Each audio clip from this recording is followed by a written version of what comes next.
திருமணத்தில் ஓங்கி ஒலித்த விசில் சத்தம், மாலையாக மாறிய உறுப்பினர் அட்டை, அனைவரது கவனத்தையும் ஈர்த்த இளைஞரின் திருமணம். அரசியல் என்றாலே ஒதுங்கி செல்லும் இளைஞர்கள் தலைவர் விஜயின் அரசியல் வருகைக்கு பின்னர் தான் அரசியல் மீது ஆர்வம் காட்டி வருகின்றனர். விஜய் நிச்சயம் அரசியலில் ஒரு மாற்றத்தை கொண்டு வருவார் என்ற நம்பிக்கையில் இளைஞர்கள் பெருமளவில் அவருக்கு ஆதரவு கொடுத்து வருகின்றனர்.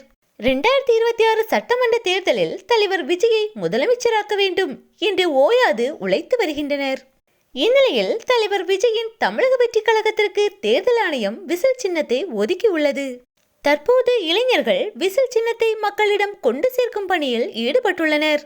அண்மையில் நடந்த ஒரு திருமண நிகழ்வில் விசில் சின்னத்தை விளம்பரப்படுத்தி இருக்கும் வீடியோ ஒன்று சமூக வலைதளங்களில் வேகமாக பரவி வருகிறது. கன்னியாகுமரி மாவட்டம் மணவாளக்குறிச்சி பேரூராட்சிக்குட்பட்ட பெரியவிளையில் நடந்த ஒரு இளைஞரின் திருமணத்தை நடத்தி வைக்க தமிழக வெற்றி கழக குமரி மத்திய மாவட்ட இணை செயலாளர் டாக்டர் பிரேம் லாரன்ஸ் அவர்கள் அழைக்கப்பட்டிருந்தார்.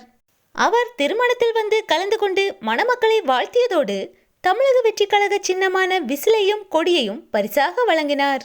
மணமக்களும் தமிழக வெற்றி கழக உறுப்பினர் அட்டையையும் கட்சி துண்டையும் கழுத்தில் போட்டபடி உற்சாக கொண்டாட்டத்தில் ஈடுபட்டனர்.